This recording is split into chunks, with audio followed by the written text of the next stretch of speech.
네, 안녕하세요. 반갑습니다. 네, 리아북클럽의 리아쌤입니다. 그동안 잘 지내셨죠? 네. 자, 오랜만에 영상을 켰는데요.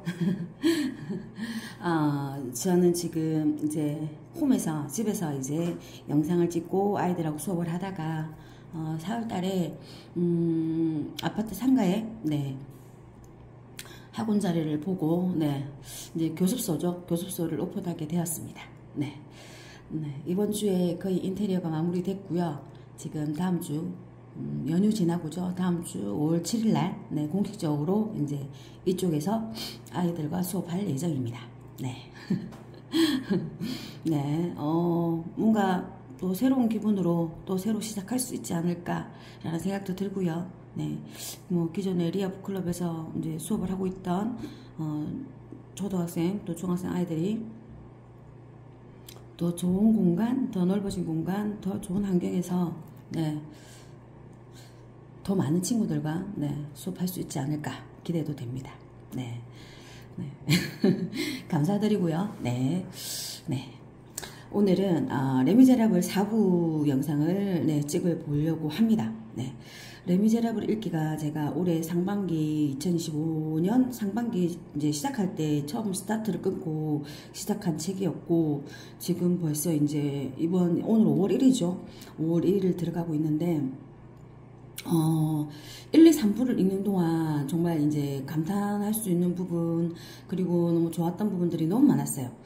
자, 그럼에도 불구하고 이 전체 민음사 출판사로 봤을 때 전체 5부잖아요. 전체 5부에서 이 4부가 차지하는 비중이 우리가 뭐 공연이나 연극 같은 걸 본다고 생각한다면 뭐 또 소설의 구조도 그렇겠죠. 소설의 구성으로도 봤을 때도 거의 클라이막스 이 부분이 그 부분 정도 되지 않을까라는 생각이 들어요. 자, 그리고 또 이거는 있습니다. 이게 너무 호흡이 길다 보니까 이 책 읽기가 1부 팡틴 읽고 네, 책으로 들어가 보면 1부 팡틴 읽고 팡틴에서 이제 좋았던 부분 또 2부 이제 코제트 3부 마리우스까지 이제 달려오다 보면 이게 조금 이제 힘이 빠질 때가 이제 온 거죠. 네. 그래서 이 타임이 조금 만약에 4부까지 넘어가지 못한다면 예, 과연 이제 레미제라블 네, 우리 빅토르 웨거 레미제라블을 읽었다고 할 수 없을 것 같을 만큼 정말 좋았고 중요한 부분인 것 같아요. 네.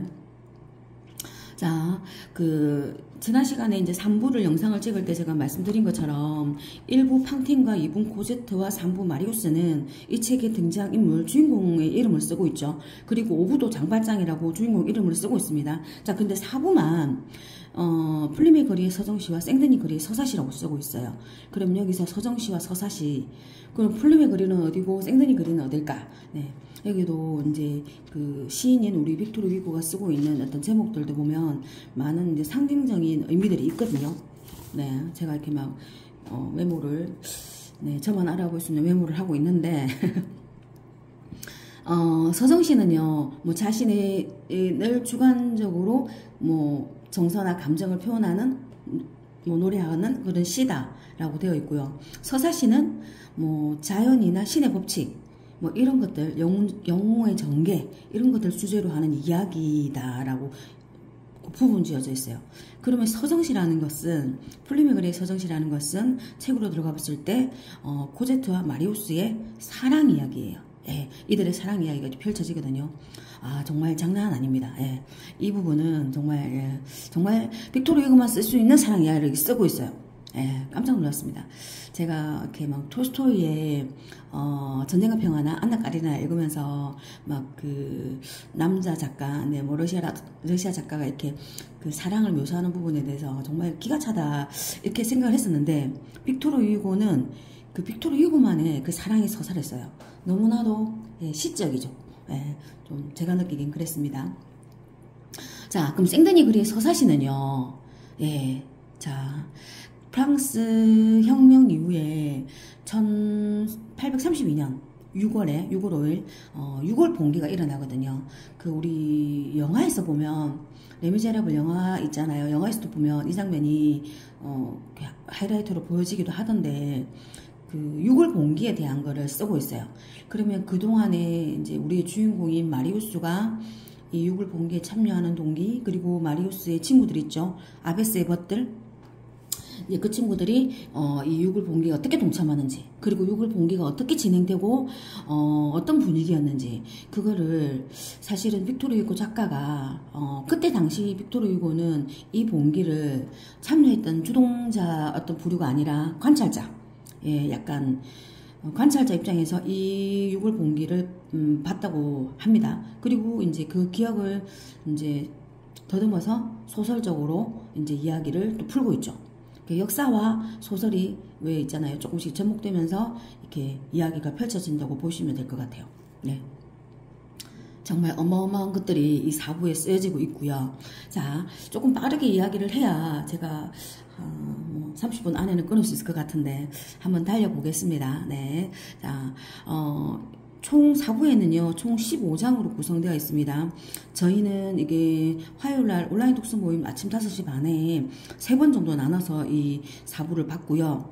1장부터 5장까지 한 차씩 받고, 6장에서 10장, 그리고 11장에서 15장, 이번 주네요. 이번 주 화요일날 4부 마지막을 봤었거든요. 자, 제목만 한번 훑어보고 가겠습니다. 1장, 몇 쪽의 역사.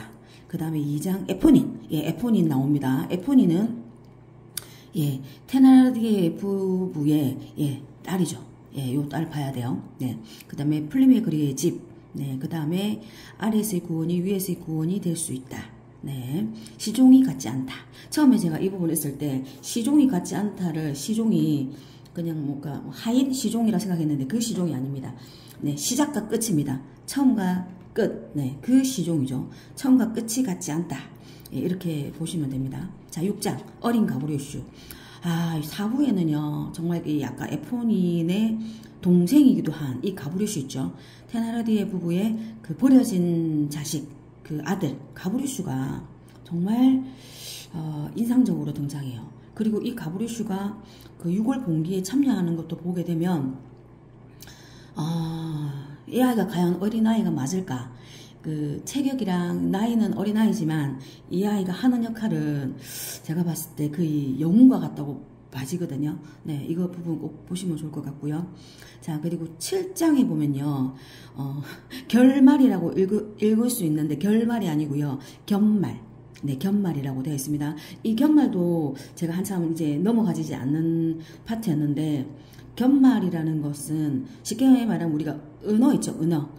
예를 들면 어떤 특정 부류의 사람들이 쓰는 뭐 자기들만이 쓰는 약간 속어 같은 느낌 있죠. 은어. 예, 그걸 견말이라고 하는데, 이 견말에 대해서 빅토르 위고의 또 시선을 또 뭐 책 내용과 상관없이 한점 더 풀고 있어요. 자, 이것도 재밌어요.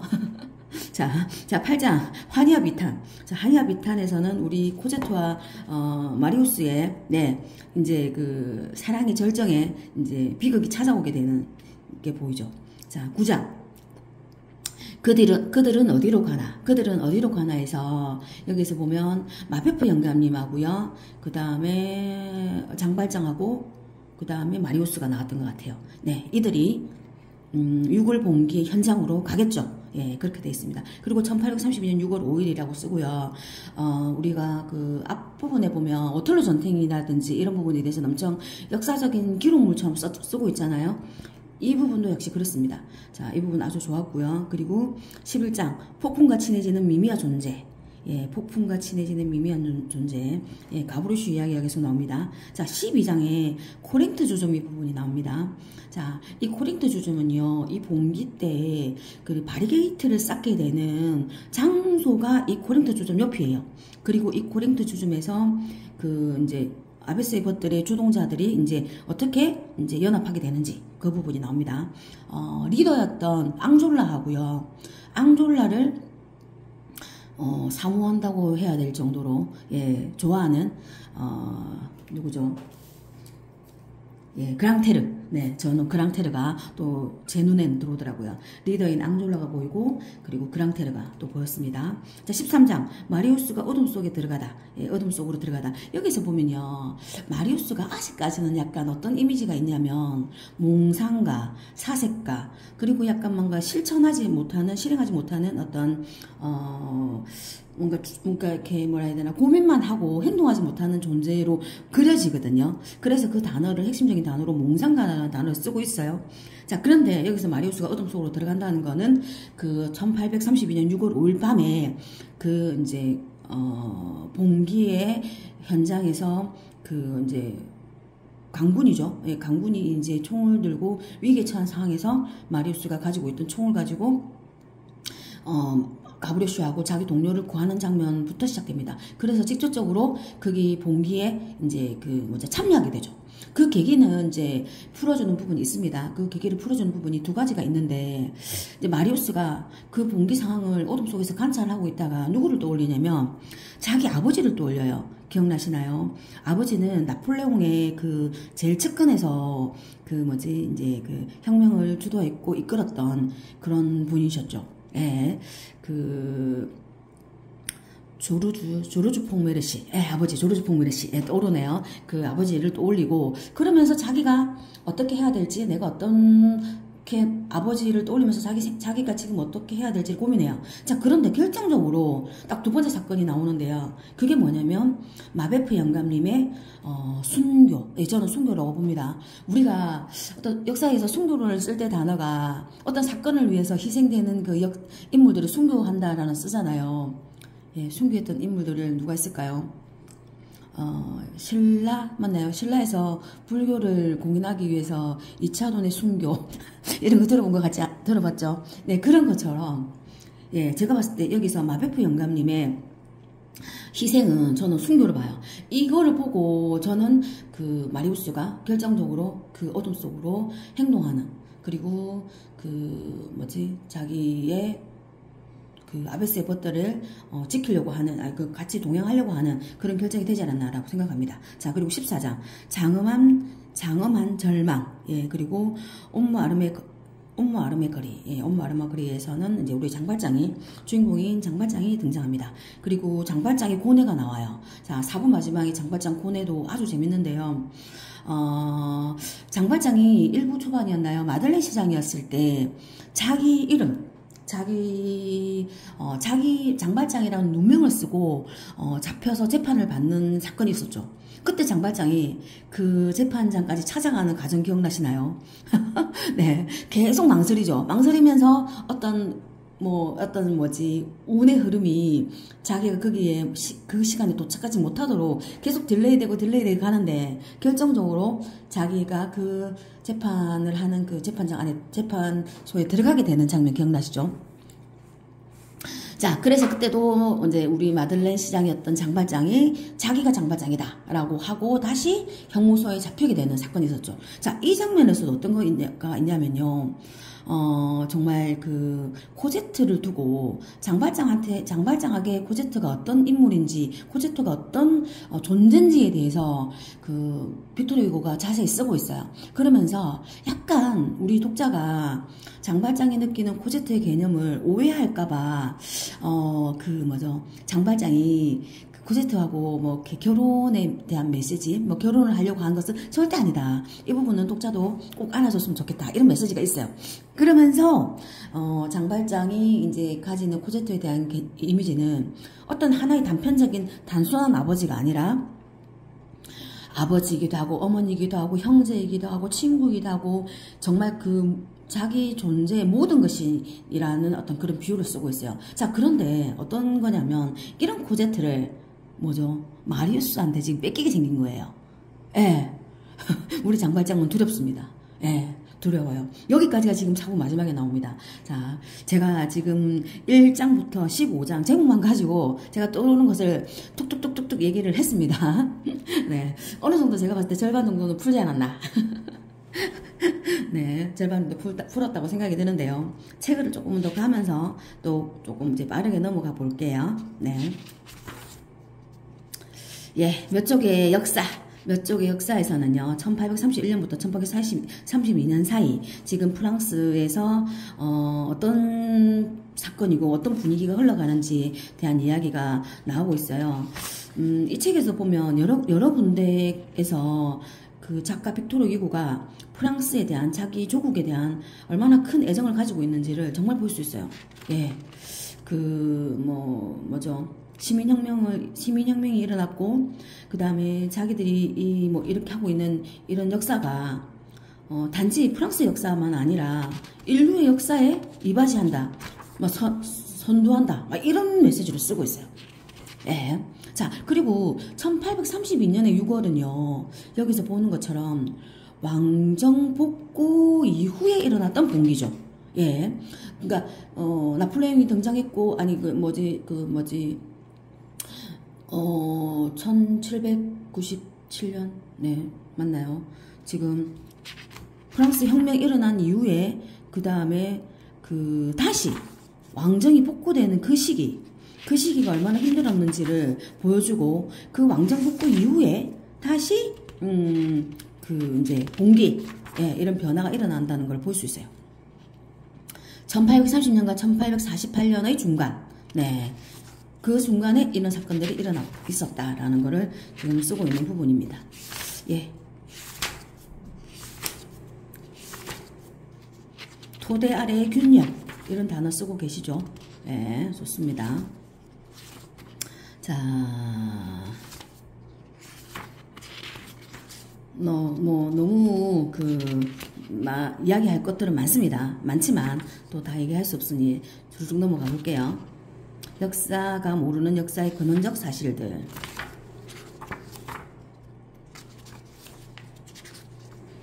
네.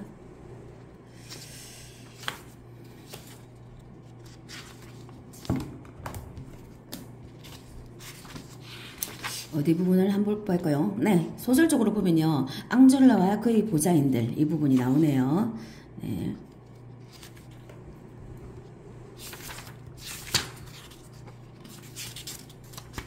자, 2장 들어가겠습니다. 2장 에포닌이 나오는데요. 자, 에포닌이 중요한 역할을 합니다. 마리우스와 코제트의 편지를 전달하기도 하고, 마리우스한테 코제트의 집이 어디 있는지 알려주기도 하고요. 자, 결정적으로 이번 사실 4장에서는 보면요, 에포닌의 죽음이 있어요. 자, 제가 지금 설명하는 부분들은 많은 부분 책의 내용을 설명하기 때문에, 예, 책의 내용을 미리 알고 싶지 않으신 분들은 조금 하셔야 되는데, 예. 자, 에포니는 그 6월 봉기 현장에서 우리의 마리우스가 총을 맞으려고 하는 상황을 보고, 마리우스한테 오는 총알을 손으로 막죠. 그래서 에포니는 손바닥이 있죠. 손바닥에 그 총알이 뚫려요. 그리고 그 뚫린 총알이 자기 몸에 가서 박히죠. 그러면서 에포닌이, 예, 죽게 되는 이야기가 나옵니다. 그래서 소제목 보고 에포닌을 이렇게 계속 적어 놓은 것 같아요. 자, 감옥에서 싹트는 범죄. 테라르디에 누구죠? 우리의 악당들 있죠. 예, 악당들이, 예, 탈출하는 장면이 나와요. 마리우스에게 나타난 유령. 예.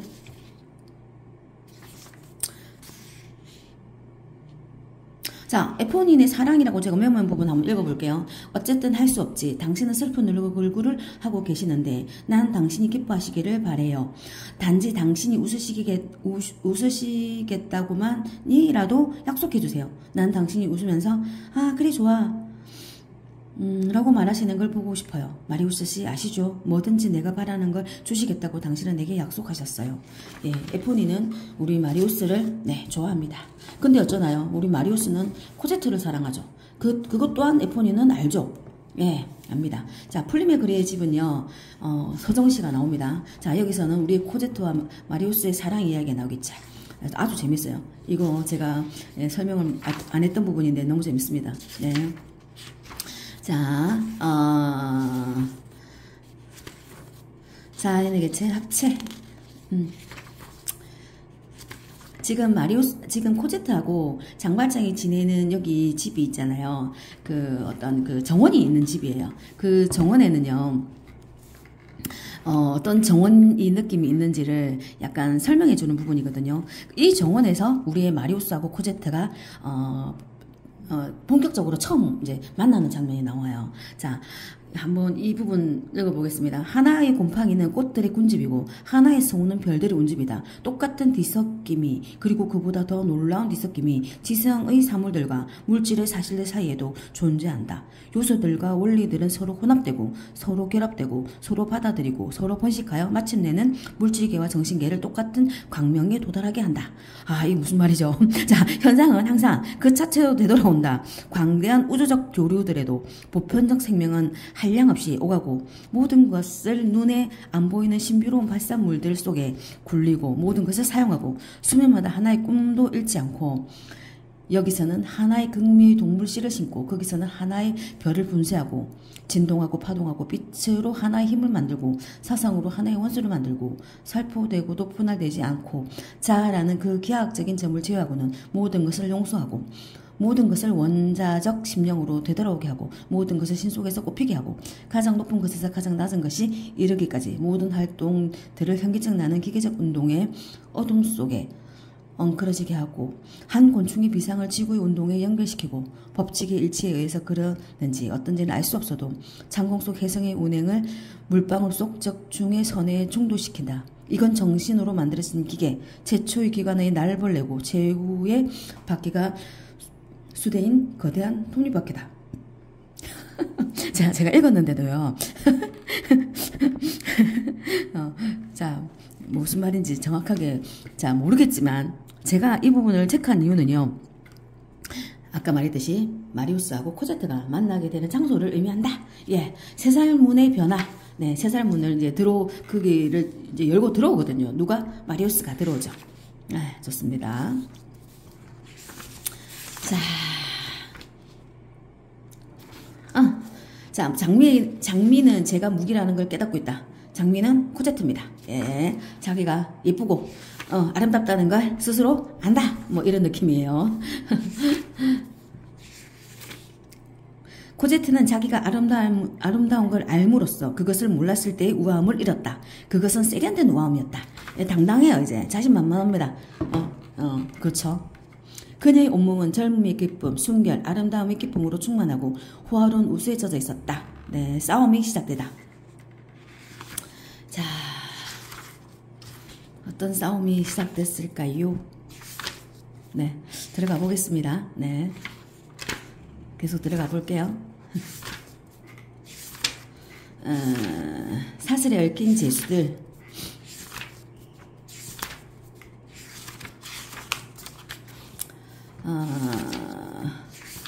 자, 아래에서 구원이 위에서 구원이 될 수 있다. 가브리슈의 선행인데요. 그 마베프 영감님에게 가브리슈가 그 장발장의 지갑을 던져주는 장면이 있었던 부분이 이 부분이었던 것 같아요. 근데 그 마베프 영감님은 그 돈을 쓰지 않죠. 예, 그 부분이 여기 잠깐 나왔습니다. 예. 조금 쭉쭉 넘어가 볼게요. 네. 자, 시종이 같지 않다. 제가 아까 말씀드린 것처럼 이 시종은요, 시작과 끝, 처음과 끝이 같지 않다는 거는 이렇게도 볼 수 있어요. 의도했던 거와 다르게 결과가 나왔다? 뭔가, 시작엔 이런 의도로 했지만, 다른 결론이 나왔다? 예, 이렇게 보시면 될 것 같아요. 고독과 병사, 코제트의 공포. 자, 처음과 끝이 어떻게 다를까? 어떤 처음과 끝이 다를까요? 투생의 설명. 네. 투생은요, 네. 코제트와 지금 장발장을, 도와주고 있는 약간 하녀. 그런 여자죠. 예. 도라레의 마음. 자, 여기서 보세요. 자, 어마어마한 것이 나옵니다. 도라레의 마음은요, 우리의 마리우스가, 네. 코제트의 정원의 돌 밑에, 그냥 편지도 아닌 것이 자기 혼자 약간 이렇게 사색하는 그런 일기 같은 이런 것들을 그 돌 밑에 남겨둡니다. 예. 자, 이 부분 재밌어요. 자, 그리고 코제트가 이거를 보게 되겠죠. 자, 저는 이거를 이렇게 썼어요. 빅토르 유고식의 사랑가다. 빅토르 위고식의 약간 연애다.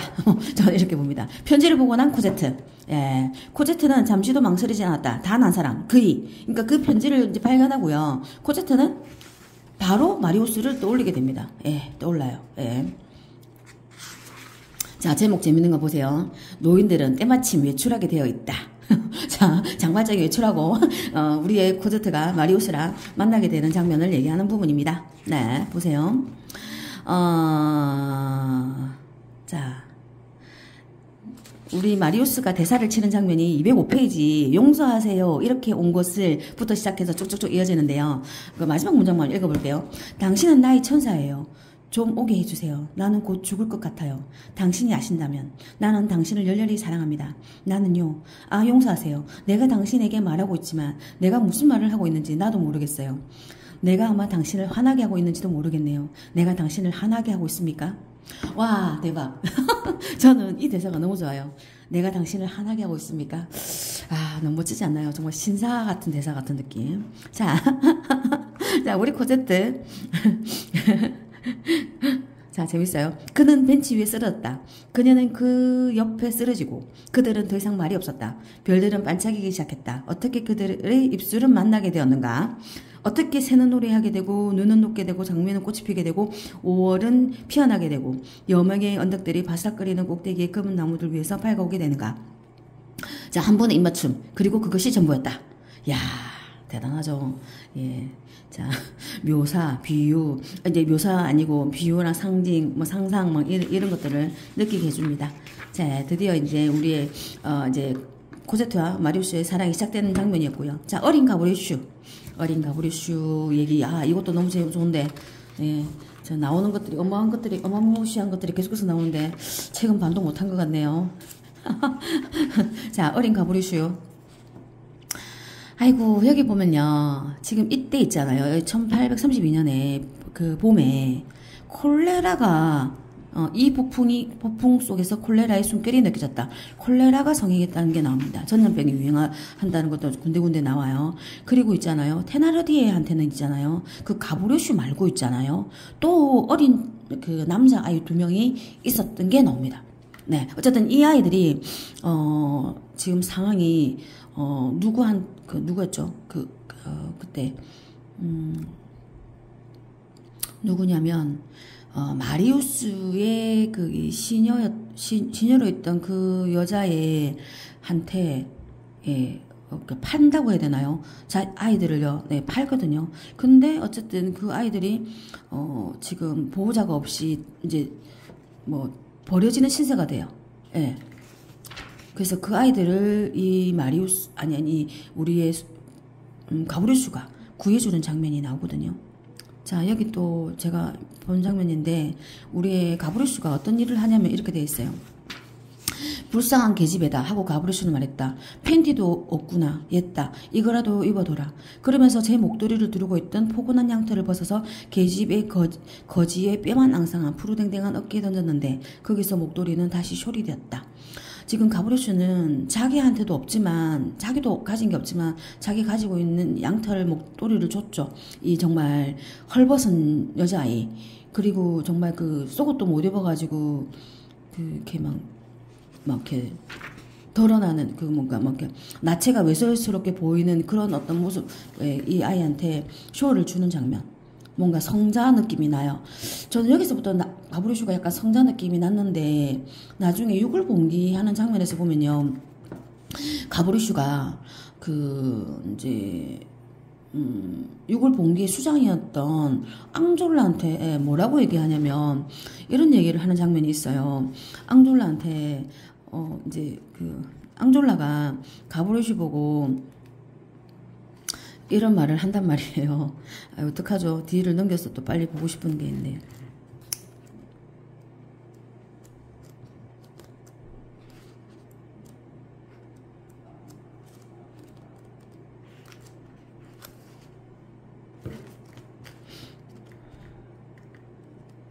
자, 제가 지금 막 찾고 있는데요.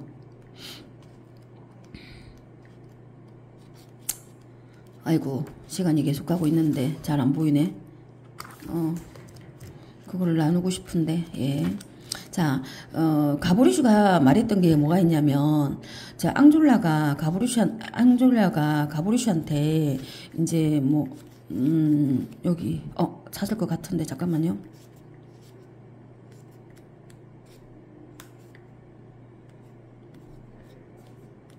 자, 이렇게 얘기합니다.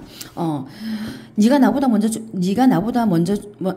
죽으면 너의 걸 내가 가질 테다라고 이제 가브리슈가 딱 얘기해요. 그러니까 앙졸라가 이렇게 말해요. 이 새끼가 하고 앙졸라가 말했죠. 그러니까 뭐라고 얘기하냐면 이 풋내기가 하고 가브리슈는 말해요. 그러면서 앙졸라는 사실 이 본계 수장이잖아요. 어찌 보면 계급적으로 상위에 있는 이제 가장 꼭대기에 있는 이 수장한테도 앙졸라는 아니 이 가브리슈는 이 풋내기가 하고 반말도 찍찍하면서 이렇게 말해요. 네, 자 479페이지, 497페이지 한 개 더 볼게요. 자, 또 그리고 보세요. 이렇게 얘기합니다. 자, 가브리슈는 허리 위에서 몸을 축해 올렸다. 그래, 어린애들도 뭔가가 쓸모가 있구먼. 그래, 참 다행한 일이네. 가볼게. 그때까지 애들은 믿어요. 이런 식으로 말투가 이렇게 존댓말을 안 쓰고 뭔가 자기가 어른처럼 뭐 참 다행한 일이네 막 이런 말을 씁니다. 자, 가브리슈 왜 이렇게 이렇게 반말처럼 쓰고 또 왜 이렇게 그 수장인 앙졸라한테도 이런 말을 쓸까요? 하물며 우리의 장발장한테도 마지막 부분에 장발장을 만나는데도 장발장 할 때도 뭐라고 말하는지 보실래요? 자, 장발장이 이렇게 얘기해요. 꼬마야 하고 그는 말했어요. 장발장이 말했죠. 무슨 일이냐? 라고 물어봤어요. 난 배가 고파요 하고 가브리슈는 또렷이 대답했다. 그리고 덧붙였다. 당신도 꼬마인걸? 자, 우리 가브리슈는 이런 아이예요. 자, 아까 제가 말했듯이 가브리슈가 약간 성자, 이 아이 속에는 뭔가 제 이미지로는 예수 같은 이미지도 그려지는 거예요. 예, 좀 그거는 제 해석입니다. 어쨌든 그런 것까지 느껴진다는 거예요. 아이고야, 자, 막 이렇게 뛰어넘었는데 지금 30분이 넘어가네요. 자, 후루룩 하기에는 너무나 많은 것들이 있는데 후루룩 해보겠습니다. 제목만 넘어가 보겠습니다. 네. 자, 제가 4부 정리한 것 바탕으로 해서 혹시 영상 보시는 분들은 조금이라도 도움이 됐으면 좋겠어요. 그리고 뭐 또 텍스트는 또 각자 읽어 보셔야 다 자기게 되니까 예. 뭐 읽으시는데 조금이나마 예, 도움이 되기를 뭐 이렇게 바라는 마음이 있고요. 그리고 또 뭐 사실은 제가 이렇게 뭐 이렇게 영상을 찍으면서 정리하면서 저도 네, 하나 그냥 뭐 이렇게 책 읽고 우선 1차로 책 읽었었고 그다음에 독토를 하면서 책을 이제 나눴었고 그리고 마지막에 한 번 더 블로그 정리하고 이렇게 영상 찍으면서 제가 한 번 더 저한테 기억에 남기기를 위한 목적이 사실 큽니다. 예, 저를 위해서죠. 예. 네. 쭉쭉쭉 넘기고 있고, 네. 제가 말했던 부분 참고해서 그냥 조금 보시면 좋을 것 같습니다. 그리고 5장에서는요, 본격적으로, 예, 1832년에 그 6월 봉기에 이제 밤이 지나고, 그 다음날 있겠죠. 사실은 이제 6월 5일과 6월 6일 날 봉기가 진압이 돼버리거든요. 역사 속으로 이틀 만에 봉기가 돼버리는데 그 봉기되는 과정이 이제 소설적인 이야기하고 같이 이제 나오겠죠. 뭐 마리우스와 그 우리의 장발장의 만남이 이제 예고될 거고요. 그리고 결말에는 또 어떻게 결말이 날 것인가 생각도 들고요. 네. 자, 하나만 마지막으로 또 얘기하고 넘어갈게요. 자, 6월 봉기에 보면요. 이 6월 봉기가 뭔가 이렇게 대대적으로 뭔가 이렇게 체계적으로 이렇게 됐다기보다는 뭔가 이렇게 운명이 자연스럽게 흘러가면서 이 6월 봉기가 일어났다는 걸 볼 수 있어요. 그리고 이 1832년 6월 5일이 어떤 날이냐면요. 자, 어떤 날이냐면 10장이죠. 10장 제목 볼게요. 10장에 보면, 요것도 있네요. 자, 과연 어떤 사건이 혁명인가 봉기인가, 폭동인가 반란인가, 이거에 대한 어떤 정의? 이거에 대한 것도 작가가 쓰고 있어요. 사실 우리도 제가 이 책을 공부하면서도, 책을 읽으면서도, 제가 달력에 체크했던 게 어떤 게 있었냐면요. 우리는 4.19 역사를요, 4.19라고만 봤는데, 4.19를 혁명이라고 붙이더라고요. 4.19 혁명. 그리고 도항농민 운동을 배웠죠.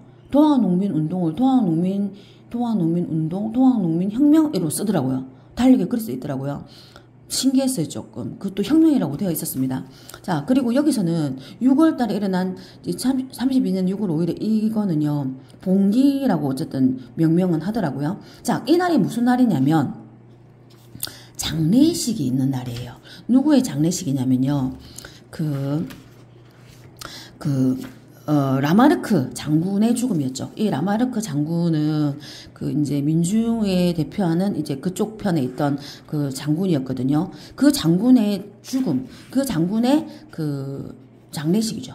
자, 이렇게 돼 있죠. 1832년 6월 운동은 역사의 무엇인가? 그것은 폭동인가 반란인가? 그것은 반란이다. 막 이렇게 쓰고 있습니다. 그리고 라마르크 장군의 죽음의 이 장례식 날 어떻게 일어나는지 보면 설명이 되어 있습니다. 이렇게 되어 있죠. 자, 북에 천을 씌우고 소총을 거꾸로 맨 이객대대, 옆구리에는 군도를 찬 1만의 국민군 포병대들이 상려를 호위하고 있었다. 영구차는 청년들이 끌고 가고 있었다. 상위 군인 장교들이 월계수 가지대를 들고 바로 그 뒤를 따라가고 있었다. 뒤이어 흥분한 수많은 이상한 군중들이 오고 있었다. 민중의 벗들의 소대들, 법률, 학교 학생, 모든 나라의 망명객, 스페인 국기, 이탈리아 국기, 독일 국기, 폴란드 국기, 수평의 삼색기, 가능한 모든 깃발, 푸른 나뭇가지를 흔드는 어린아이, 때마침 파업하고 있는 석공과 목공, 종이 고깔로 그렇다는 것을 알 수 있는 인쇄공, 이런 사람들이 삼삼오오 때를 지어 걸어가고 함성을 지르고 거의 모두가 지팡이를 휘두르고 어떤 사람들은 군도를 휘두르고 질서는 없었으나 단 하나의 넋이 되어 가지고 어떤 때는 뭉치고 또 어떤 때는 종렬로 늘어서서 가고 있었다. 네, 제가 여기서 어떤 걸 봤냐면요, 우리 역사에서 보면요, 1919년에 3.1운동이 일어나잖아요. 그리고 나서 1926년 6월 10일 날, 네, 60만세 운동이 일어나요. 예, 3.1운동 이후로 가장 대대적인 운동이거든요. 60만세 운동이. 1926년 60만세 운동이 누구의 장례식이었냐면요, 고종의 아들, 순종. 예, 순종이죠, 순종. 예, 우리 조선의 마지막 이제 황제겠죠. 고종의 아들 순종의 장례식이 있는 날 이 60만세 운동이 일어나요. 예. 좀 소름 끼치게 비슷하지 않나요? 예, 저는 그렇게 느껴졌어요. 아, 뭔가 이런 어떤 결정적인 사건, 결정적인 어떤 계기에 사람들은 뭐 이렇게 움직이고 봉기하고 막 일어나는구나. 저는 그런 것도 좀 느껴졌었거든요. 네. 자, 진짜 마지막 한 개만 더 얘기하면요. 여기 보면요, 바리게이트를 쌓는 얘기가 나와요. 그러니까 제 개념상에서는 이 바리게이트가 뭐지라는 개념이 사실 선명하게 안 나와닿는데, 이 프랑스 혁명 당시에 있었던 이 바리게이트가 어떤 거냐면요, 정말 있잖아요. 물건들, 짭동산이, 뭐, 예를 들면, 이렇게 마차를 끄는 이런 그런 마차, 또는 뭔가 가구, 이런 것들로 막 있잖아요. 막는 거죠. 자기들의 위치를 막는 거. 그게 이제 바리게이트더라고요. 그래서 몇 개의 바리게이트를 쌓거든요. 그 바리게이트 중에 하나가 아까 말했던 코린트 주점에서 이제 바리게이트를 하나 만들어요. 그 주점 옆으로 해서 바리게이트가 하나 생기거든요. 예. 뭔가 조금 많은 얘기를 하고 싶었는데, 자, 이 방대한 얘기를 제가 뭐 짧은 영상으로 또 전하려고 하니까 좀 마음이 또 급한 면이 있지 않았나 생각도 듭니다. 네, 감사하고요. 네, 자, 4부를 마치고 이제 레미제라블 마지막 5부 영상으로 네, 다시 돌아오겠습니다. 네, 오늘도 들어주셔서 감사하고요. 네, 리아북클럽의 리아쌤이었습니다.